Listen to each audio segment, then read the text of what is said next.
Assalamualaikum warahmatullahi wabarakatuh. Selamat datang di channel Ari Galeri.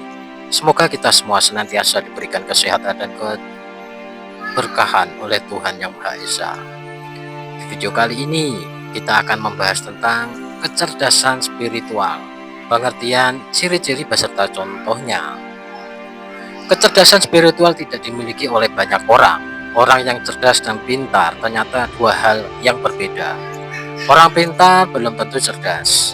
Itu sebabnya banyak orang yang pintar secara akademik namun dalam menyikapi kehidupan belum tentu bisa memaknai dengan pikiran yang jernih, positif, dan legowo. Lantas apa saja yang dimaksud kecerdasan spiritual? Lalu apa pendapat para ahli tentang kecerdasan spiritual? Kali ini kita akan membahas secara tuntas, lengkap, serta disertai ciri dan cara meningkatkan kecerdasan spiritual tersebut.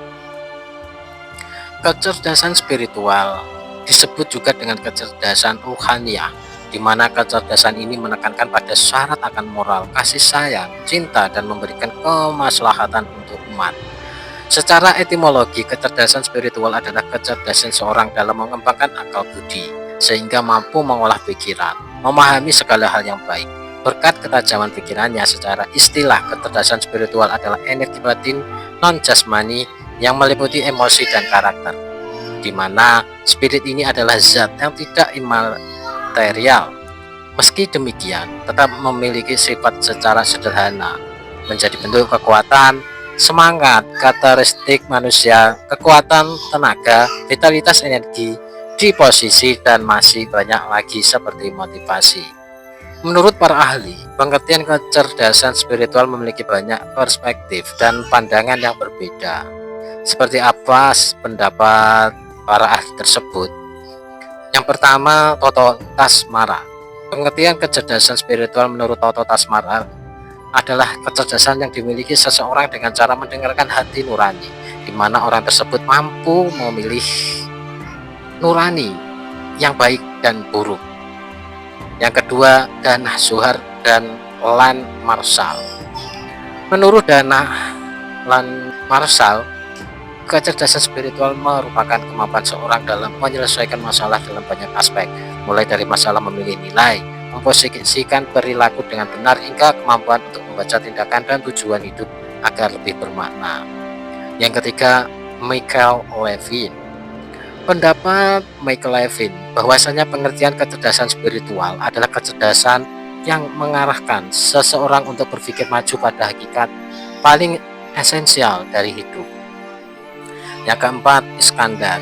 Kecerdasan spiritual diartikan oleh Iskandar, yaitu kemampuan seseorang dalam mengelola norma, nilai yang kualitas hidup dengan cara mengolah kekuatan pikiran bawah sadar yang bersumber dari good spot atau suara hati. Itu di tahun 2009 ya. Itu adalah beberapa pendapat menurut para ahli tentang kecerdasan spiritual. Lantas, apakah kamu salah satu yang memiliki kecerdasan spiritual? Banyak ciri-ciri berikut yang kamu miliki kecerdasan spiritual seperti apa. Yang pertama, fleksibilitas. Kecerdasan spiritual dapat dilihat dari kemampuan seseorang dalam menyikapi segala sesuatu lebih fleksibel atau luwes. Karena keluasan inilah yang mendorong mereka lebih mudah beradaptasi dengan hal baru, bisa menerima pandangan dan berbaur dengan hal-hal yang baru. Yang kedua, kesadaran diri sendiri. Ciri seseorang yang memiliki kecerdasan spiritual dapat dilihat dari kesadaran diri terhadap lingkungan. Salah satu bentuk kemampuan terhadap diri sendiri adalah mengontrol emosi. Mereka tahu di mana emosi diekspresikan dengan benar dan kapan menahan emosi. Yang ketiga, memiliki kesadaran terhadap lingkungan tinggi. Ciri orang yang memiliki kesadaran terhadap lingkungan yang tinggi sangat peduli dengan alam dan tumbuhan.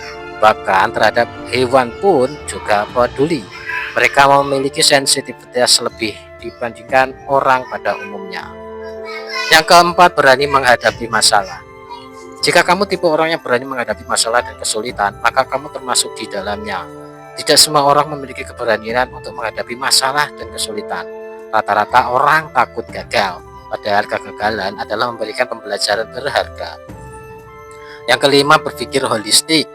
Berpikir holistik adalah salah satu ciri kemampuan seseorang untuk memikirkan segala hal secara sistematis, menyeluruh dan tidak terkotak-kotakan oleh sesuatu. Pemikiran holistik inilah yang mendasari orang tersebut open mind terhadap perbedaan. Dari kelima ciri kecerdasan spiritual tersebut hanya sebagian saja. Masih ada ciri lain yang tidak kita jabarkan satu persatu. Setelah membaca tentang apa itu kecerdasan spiritual dan cirinya, barangkali kamu tertarik untuk menjadi orang yang memiliki kecerdasan tertinggi, yaitu yang pertama, belajar memaknai hidup. Cara meningkatkan kecerdasan spiritual yang pertama, kamu bisa memulainya dengan belajar arti kehidupan. Bisa belajar dari kehidupan diri sendiri ataupun dari orang terdekat. Caranya, lihat hasilnya, kemudian lihat proses dan bertanyalah pada orang yang bersangkutan. Di sanalah kamu akan belajar bagaimana proses kehidupan itu penuh kejutan. Yang kedua, mengikuti aksi sosial. Kamu juga bisa meningkatkan kecerdasan spiritual dengan mengikuti aksi sosial. Ketika mengikuti kegiatan aksi sosial, ada banyak orang yang memiliki tujuan yang sama, yaitu dengan misi kemanusiaan. Di sana sudah pasti akan banyak ditemukan berbagai masalah dan keajaiban yang membuat kita lebih memahami arti kehidupan. Yang ketiga, membuka diri. Membuka diri menjadi pintu utama meningkatkan kecerdasan spiritual. Lebih baik saat bertemu orang lain, kosongkan gelas, kemudian isi gelas. Dengan begitu, kamu akan bisa memahami pikiran orang lain. Yang keempat, berbuat baik. Berbuat baik tidak hanya memberikan kepuasan pada diri sendiri, tapi juga membukakan hati dan pikiran lebih sensitif dan peka. Meskipun itu bentuknya kecil, kebaikan bisa sangat berarti. Contoh sederhana, memberi makan kucing jalanan yang kelaparan. Meskipun hanya memberi sedikit makanan, si kucing memiliki tenaga untuk bertahan hidup. Yang kelima, pahami Tuhanmu. Dari semua cara meningkatkan kecerdasan spiritual, ada satu hal yang menurut saya lebih penting, yaitu dengan memahami Tuhan. Segala bentuk yang kita hadapi akan kita hadapi dengan senyuman, hati ringan, dan langkah ikhlas. Kemudian, contoh kecerdasan spiritual pada dasarnya sering kita temukan dalam kehidupan sehari-hari. Kurang lebihnya sebagai berikut ini. Yang pertama, melihat orang yang sukses tidak melulu tentang hasil dan kemapanannya, tetapi proses dan falsafah hidupnya. Yang kedua, ketika mendapatkan masalah hidup, sabar menjalaninya karena sadar betul bahwasanya ini hanya sebuah ujian. Yang ketiga, orang yang menuntut ilmu memang karena butuh dan ingin tahu akan ilmu pengetahuan, bukan menuntut ilmu hanya karena gelar, pandangan orang lain, atau agar bisa diterima kerja. Ya, semoga dengan sedikit ulasan tentang kecerdasan spiritual tadi tidak hanya memberikan manfaat, tetapi juga bisa mendorong kamu untuk mengubah sikap menjadi pribadi yang juga memiliki kecerdasan yang satu ini. Karena kecerdasan spiritual ini adalah satu hal yang tinggi untuk kita pelajari di dalam diri kita. Semoga informasi ini dapat menambah wawasan dan pengetahuan kita. Semoga bermanfaat dan terima kasih.